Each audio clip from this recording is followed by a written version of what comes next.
Mamun's Care, Essential English, Book 3, Phonetics, Weak and Strong Forms.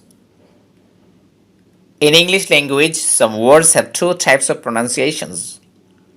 They are called strong and weak forms. Weak and strong forms play an important role in spoken English. Let's know about it now. প্রিয় শিক্ষার্থী, ইংরেজি ভাষায় কিছু শব্দ আছে যেই শব্দগুলোর দুই ধরনের উচ্চারণ, অর্থাৎ কিছু শব্দ আছে যেগুলোর উচ্চারণ দুটি, ক্ষেত্রবিশেষ তিনটি বা তার অধিকও হতে পারে। তো যাই হোক, দুই ধরনের প্রধানত উচ্চারণ যেই শব্দগুলোর আছে, সেই দুই ধরনের উচ্চারণের একটি উচ্চারণকে বলা হয় স্ট্রং ফর্ম, আরেকটি উচ্চারণকে বলা হয় উইক ফর্ম। অর্থাৎ যেই শব্দগুলোর দুটো করে উচ্চারণ আছে, এর একটি উচ্চারণ হলো স্ট্রং ফর্ম, আর একটি উচ্চারণ হলো উইক ফর্ম। রিটেন ইংলিশে এই উইক ফর্ম এবং স্ট্রং ফর্ম এটা বোঝার কিছু নেই, অর্থাৎ এটা বোঝা যায় না, দেখানো যায় না। তবে স্পোকেন ইংলিশে এই উইক অ্যান্ড স্ট্রং ফর্মটা একটা গুরুত্বপূর্ণ ভূমিকা পালন করে থাকে। এখন আমরা সেই সম্পর্কেই জানব। দেখুন, এখানে একটি টেবিল দেওয়া আছে। টেবিলটি আমরা স্ট্রেসের ক্লাসে পেয়েছিলাম, অর্থাৎ এই সেম টেবিলটাই পেয়েছিলাম স্ট্রেসের ক্লাসে।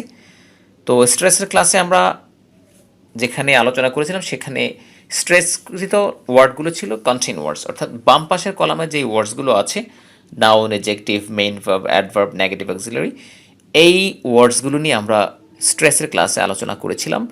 আর তখন বলেছিলাম যে স্ট্রাকচার ওয়ার্ডস, অর্থাৎ pronoun, preposition, conjunction, auxiliary, article, এই শব্দগুলো নিয়ে আমরা উইক অ্যান্ড স্ট্রং ফর্ম নামে পরবর্তী লেসনে আলোচনা করব। এখন সেটাই করছি। সম্মানিত পাঠক, এই যে ওয়ার্ডসগুলো, এই টাইপের বা এই ধরনের ওয়ার্ডসগুলো, অর্থাৎ pronoun, preposition, conjunction, auxiliary, article, এই শব্দগুলোর উচ্চারণ বিশেষত দুই রকমের হতে পারে। কখনো কখনো দুইয়ের অধিক উচ্চারণও থাকতে পারে। তো আসুন আমরা এবার টেবিল থেকেই দেখি, পরবর্তী পেজে টেবিল থেকেই দেখি আমরা কোন শব্দের উচ্চারণ কেমন হয়, অর্থাৎ দুটি উচ্চারণ হলে কোনটি কেমন হয়, বা তিনটি হলেও উচ্চারণগুলো পার্থক্য কি, কোনটার কী ধরনের উচ্চারণ আছে। Chart on weak and strong forms. Weak and strong ফর্মের উপর বা ফর্ম বিষয়ে একটি টেবিল বা চার্ট দেয়া আছে। এই চার্টে মোট তিনটি কলাম দেয়া আছে। তিনটি কলামের সর্ববামে যেই কলাম আছে সেই কলামে আছে ওয়ার্ডটা, আর এর পরের কলাম আছে ওই ওয়ার্ডের স্ট্রং ফর্ম, আর স্ট্রং ফর্মে দু একটি করে উদাহরণ দিয়ে দেওয়া আছে। এবং শেষ কলাম অর্থাৎ ডান পাশের কলামে আছে উইক ফর্ম, অর্থাৎ একটি কলামে উইক ফর্ম আর একটি কলামে স্ট্রং ফর্ম, আর বাম পাশের কলামটিতে মূল ওয়ার্ডটি দেওয়া আছে। তো দেখুন, আমাদের প্রথম ওয়ার্ড হচ্ছে আর্টিকেল আ। এখন এই যে আর্টিকেল আ লেটার, এটার দুই রকমের উচ্চারণ আছে, একটি হচ্ছে এই আর একটি হচ্ছে আ। দেখুন, এই হচ্ছে এই আর্টিকেলটির স্ট্রং প্রনাউন্সিয়েশন, আর আ হচ্ছে এই আর্টিকেলটির উইক প্রনাউন্সিয়েশন বা উইক উচ্চারণ, দুর্বল উচ্চারণ। দেখুন, স্ট্রং প্রনাউন্সিয়েশনে দেওয়া আছে গিভিং এমফাসাইজ, অর্থাৎ যদি আমরা এই আর্টিকেলটির উপর বিশেষ জোর দিই, এমফাসাইজ মানে গুরুত্ব দেওয়া বা জোর দেওয়া, যদি আমরা বিশেষ জোর দিই তখন এই আর্টিকেলটাকে উচ্চারণ করতে হবে এই। দেখুন উদাহরণটি, আই সো এই bird on the branch of the tree. দেখুন, আমি যখন বললাম আই সো এই bird on the branch of the tree, এই বলার কারণে এখানে একের উপর জোর দেওয়া হচ্ছে, বিশেষ জোর, অর্থাৎ আমি একটি পাখি দেখেছি, একের চাইতে বেশি নয়।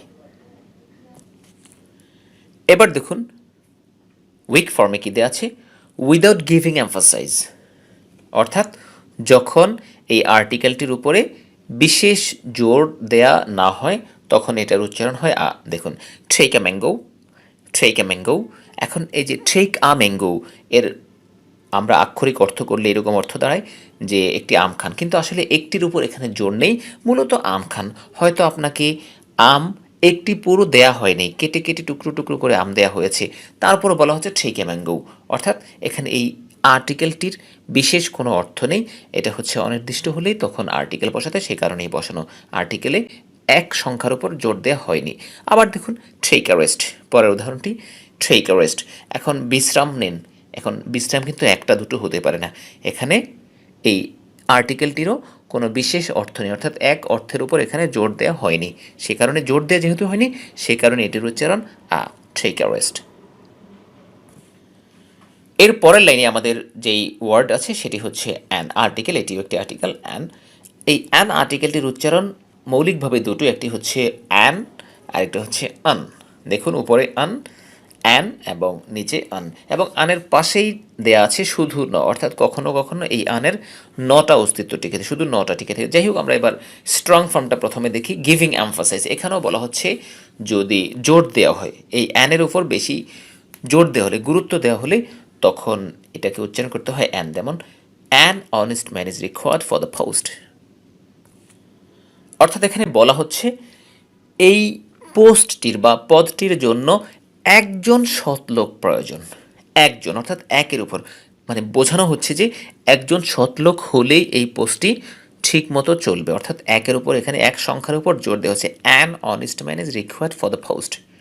এরপর ডান পাশে দেখুন অ্যানের উদাহরণ দেওয়া আছে, সেখানে উচ্চারণ হচ্ছে উইক প্রনাউন্সিয়েশন বা weak form, take an orange.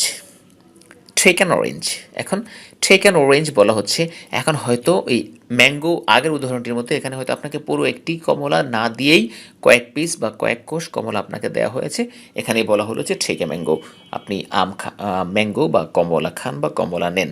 এখন বিষয় হচ্ছে এখানে এক সংখ্যার উপর জোর না দেওয়ার কারণে এখানে উচ্চারণ হবে আন, আর যদি এখানে বিশেষ জোর দেওয়া হতো তাহলে হতো অ্যান। এরপর দেখুন আফটার, ঠ, ড, স, চ, স, এই বিশেষ পাঁচটি সাউন্ডের পরে যদি এই অ্যান আর্টিকেলটি আসে তখন এর উচ্চারণ শুধু একটু ন সাউন্ড হয়, অর্থাৎ অ্যান পুরো উচ্চারণ হয় না, অথবা ন হয় না, হয় ন, শুধু ন। দেখুন রিসাইট অ্যান ইন্টারেস্টিং পোয়েম, দেখুন রিসাইটের সাথে অ্যান যুক্ত হয়ে শুধু ন অস্তিত্বটুকু থাকে। দেখুন রিসাইটের সাথে ন আমি একসাথে করে ফেললাম, recite an, recite an, recite an interesting poem, recite an interesting poem. এরপর যে শব্দটা দেওয়া আছে সেটা হচ্ছে উই। এই উই শব্দের দুটো উচ্চারণ, একটি হচ্ছে উপরে সেটা হচ্ছে স্ট্রং প্রনাউন্সিয়েশন, আর নিচেরটি হচ্ছে উইক প্রনাউন্সিয়েশন। স্ট্রং প্রনাউন্সিয়েশনে উই অর্থাৎ লং সাউন্ড, ইটা এখানে লং ই দেয়া আছে অর্থাৎ দীর্ঘ ই, সেটা হচ্ছে উই। আর পরেরটা হচ্ছে শর্ট ই বা খাটো ই, সেটার উচ্চারণ হবে উই। তো যখন আমরা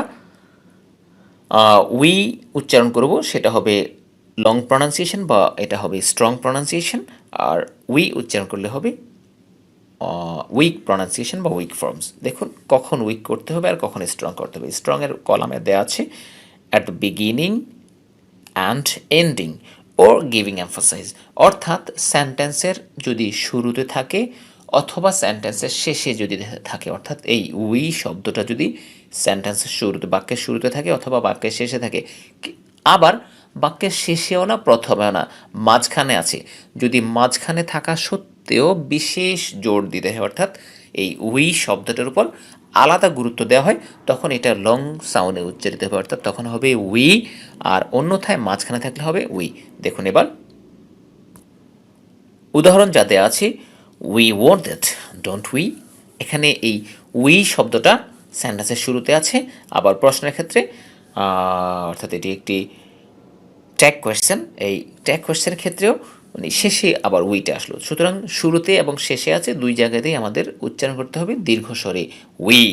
we want that don't we, we want that don't we. আর এরপরে ডান পাশের কলামে আছে ইন দ্য মিডল, অর্থাৎ যদি সেন্টেন্সের মাঝখানে থাকে তখন হবে উই।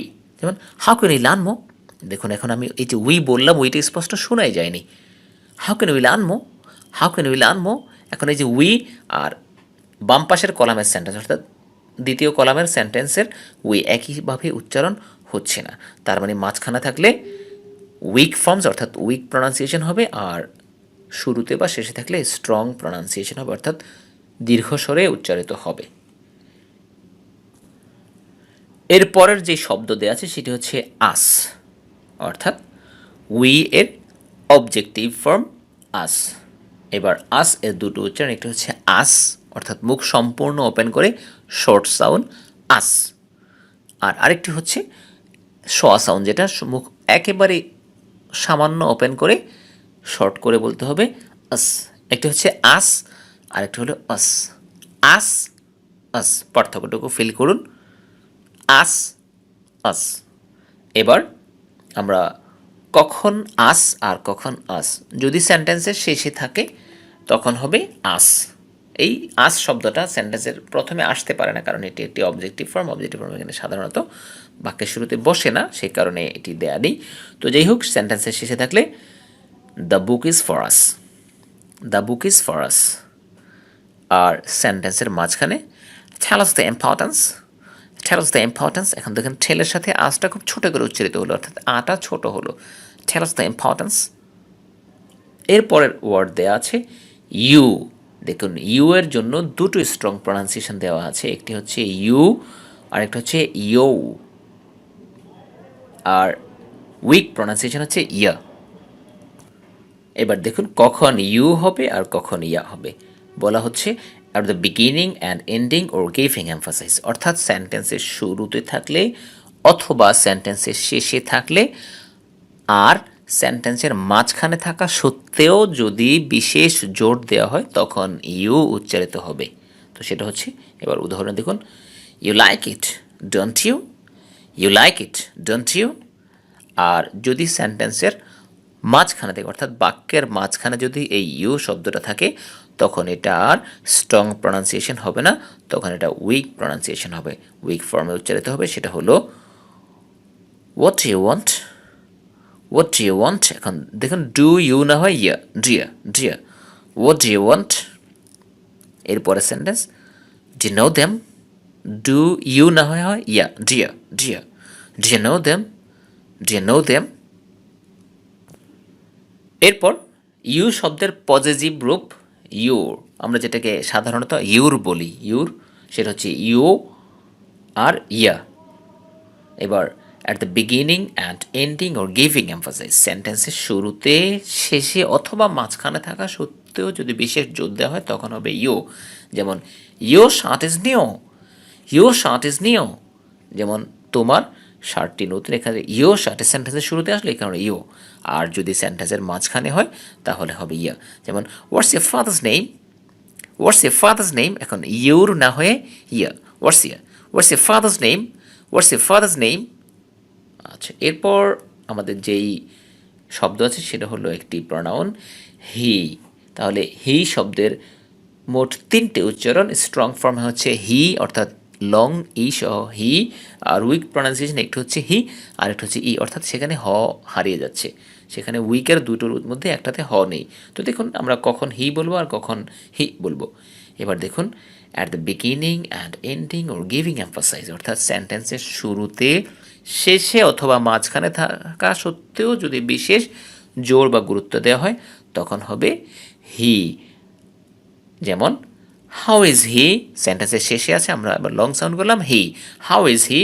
আবার সেন্টেন্সের শুরুতে আসলো হি ইজ হ্যান্ডসাম, এখন হি লং সাউন্ড হচ্ছে he is handsome, he is handsome. আর যদি সেন্টেন্সের মাঝখানে চলে যায় তখন হবে উচ্চারণ হি, অর্থাৎ শর্ট সাউন্ডে হবে হাউ ডিড হি সেই সো, হাউ ডিড হি সেই সো। যদি আরেকটু ফাস্ট অর্থাৎ আরেকটু দ্রুত বলা হয় তখন এই হিয়ের হ হারিয়ে যায়, দেখুন ই হয়ে গেল when did he come, when did he come, অর্থাৎ সে কখন এসেছিল, when did he come, when did he come. এখন ডিড হি নেই, হয়ে গেল ডিডি। তো স্পোকেন ইংলিশে এভাবে যেহেতু ব্যবহার হয়, এই উইক অ্যান্ড স্ট্রং ফর্মটা খুব গুরুত্বপূর্ণ, বিশেষ করে বোঝার জন্য এবং স্মার্টলি বলার জন্য। আপনি নিজেও যদি এভাবে কথা বলার সময় এগুলো অ্যাপ্লাই করেন তাহলে আপনার সেন্টেন্সগুলো খুব স্মার্ট হবে, শর্টকাট হবে। আর বোঝার জন্য তো অবশ্যই দরকার, অর্থাৎ নেটিভ স্পিকারদের কথা বুঝতে হলে এগুলো অবশ্যই জানতে হবে। এরপর হি প্রনাউনের অবজেক্টিভ ফর্ম হিজ। তাহলে প্রথমেই আমরা দেখি হিজের দুটো রূপ দেয়া আছে, হিজ আর একটি হলো ইজ, অর্থাৎ হিজের হ আছে আর এক জায়গায় হ নেই।